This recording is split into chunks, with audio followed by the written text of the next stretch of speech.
Hello प्यारे बच्चों कैसे हैं आप सभी। आई होप कि सभी अच्छे होंगे। बच्चों आज की इस वीडियो में हम क्लास 4th के सब्जेक्ट हमारा भारत के पाठ 7 को पढ़ेंगे। बच्चों पाठ का नाम क्या है? भारत के समुद्री तट। तो वीडियो को शुरू करने से पहले आप हमारे चैनल को सब्सक्राइब कर लें ताकि आपको आने वाले वीडियोस के नोटिफिकेशन मिलते रहें। तो शुरू करते हैं। तनु ने नारियल पानी पीते हुए अनु से पूछा। बच्चों इसमें ये लड़कियां हैं तनु और अनु। ये नारियल दिल्ली में कहाँ से आते हैं?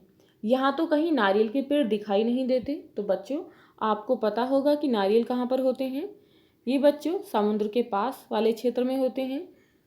अनु बोली, पिछले साल सर्दी की छुट्टियों में हम लोग दक्षिण भारत घूमने गए थे।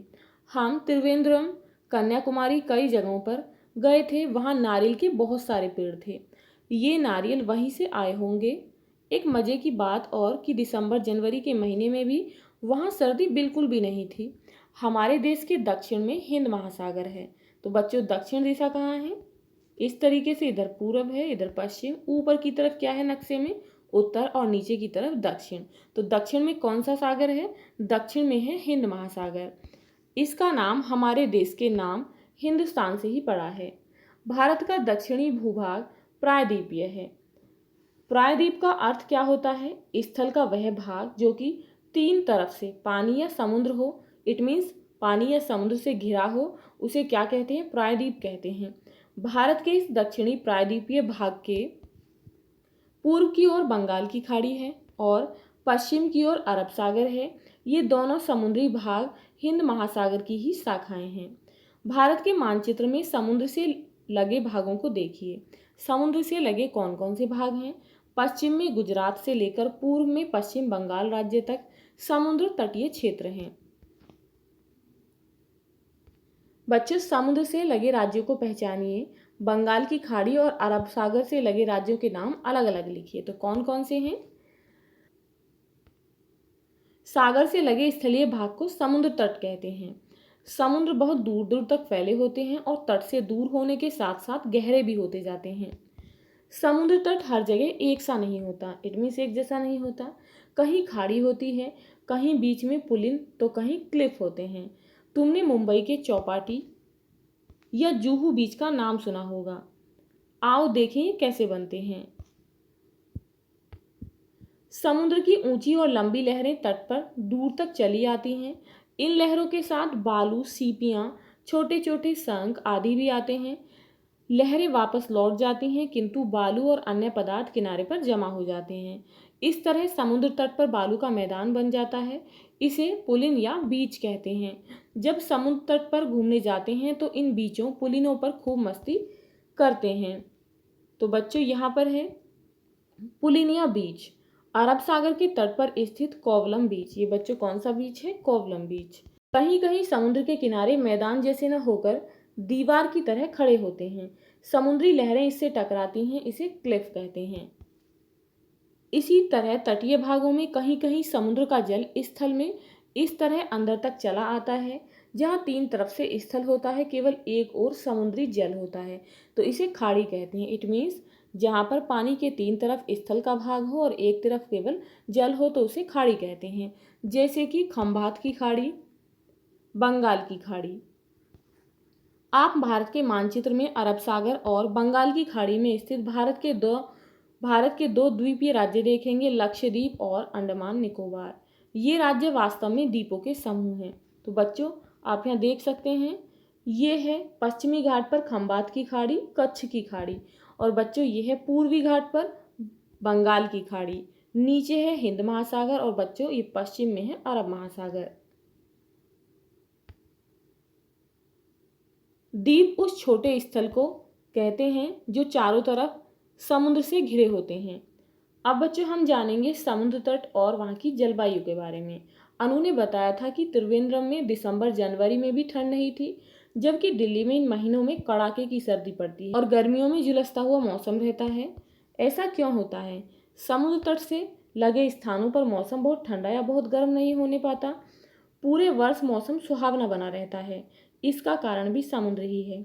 दिन में समुद्र से भूभाग की ओर चलने वाली हवाएं किनारे वाले भागों को ठंडा रखती हैं, भारत के तटीय भागों में वर्षा अधिक होती है क्योंकि महासागरों का जल ही गर्म होकर भाप के रूप में ऊपर उठता है और बादल बनकर वर्षा कर देता है।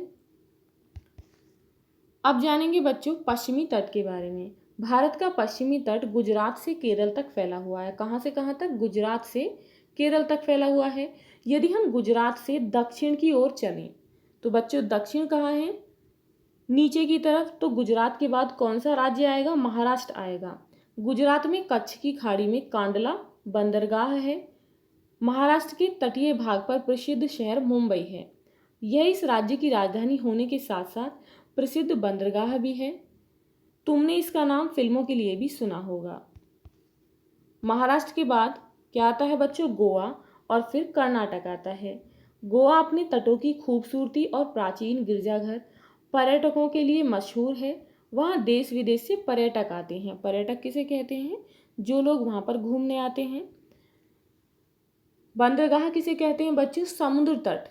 इट मीन्स समुद्र का किनारा जहाँ पर समुद्री जहाज आते हैं और जहाँ से जाते हैं यहीं से जहाज़ों पर माल लादा जाता है और उतारा जाता है, तो उस स्थान को बंदरगाह कहते हैं।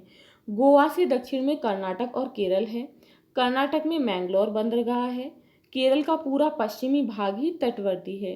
केरल में साल भर थोड़ी बहुत वर्षा होती रहती है, इसीलिए यहाँ के किसानों को खेती में सिंचाई की आवश्यकता नहीं पड़ती। केरल में कोच्चि, जिसे कोचीन कहा जाता है, बंदरगाह है। भारत का पूरा पश्चिमी तट अरब सागर के साथ संकरी पट्टी के रूप में है। संकरी कहते हैं जो कम चौड़ा हो, क्योंकि इस तट के साथ साथ पश्चिमी घाट पर्वत है। इन पर्वतों के कारण इस तट पर खूब वर्षा होती है। समुद्र तट पर अधिकतर मछली पकड़ने का काम आसान होता है, इसीलिए इनका मुख्य भोजन मछली चावल होता है। यहाँ धान की फसल तैयार होने पर त्योहार मनाते हैं, जिसे क्या कहते हैं? पोंगल कहते हैं। केरल में यहाँ के तटवर्ती क्षेत्रों में लोग नौका दौड़ आयोजित करते हैं। इस पश्चिमी तट पर चलते चलते आप कन्याकुमारी पहुँच जाएंगे। यह स्थान भारत के एकदम दक्षिण में है। इस स्थान पर तीनों समुद्र मिलते हैं। कन्याकुमारी में सूर्योदय और सूर्यास्त का दृश्य बहुत सुंदर और मनोहारी लगता है। तो बच्चों आप यहाँ देख सकते हैं, ये कन्याकुमारी का एक दृश्य है जहाँ पर सूर्योदय होता है और सूर्यास्त होता है। चित्र में विवेकानंद शिला और तिरुवल्लियर की मूर्ति दिखाई दे रही है, यहाँ देख सकते हैं बच्चों आप। अब बच्चों जानेंगे हम पूर्वी तट के बारे में। अब हम भारत के पूर्वी तट की यात्रा करते हैं। कन्याकुमारी से उत्तर की ओर जाते हुए हमें सबसे पहले तमिलनाडु से गुजरना होगा। कन्याकुमारी भी तमिलनाडु राज्य में ही पड़ता है। तमिलनाडु से उत्तर की ओर जाते हुए क्रमशः कौन कौन से स्टेट आते हैं? आंध्र प्रदेश, उड़ीसा और पश्चिम बंगाल के समुद्री तट आते हैं। इन सभी राज्यों का तटीय मैदान बहुत चौड़ा है। अब बच्चों यहाँ पर देखते हैं मैंग्रोव वन किसे कहते हैं? इस डेल्टाई भाग में घने जंगल हैं। कहाँ पर? मैंग्रोव वन में, जिसमें पेड़ों की जड़ें पानी के ऊपर तक होती हैं, जिसे मैंग्रोव वन कहते हैं। डेल्टा का भाग समुद्र के अंदर तक है। यहाँ वन असंख्य जीव जंतुओं से भरे पड़े हैं। विश्व प्रसिद्ध बंगाल टाइगर यहीं रहते हैं। पश्चिमी घाट पर्वत से कावेरी, कृष्णा और गोदावरी नदियाँ निकलती हैं। ये पूर्वी तटीय मैदानों से होती हुई बंगाल की खाड़ी में गिर जाती हैं, लेकिन समुद्र में गिरने से पहले अपने साथ लाई मिट्टी, बालू आदि तटों पर छोड़ देती हैं। इसे डेल्टा कहते हैं।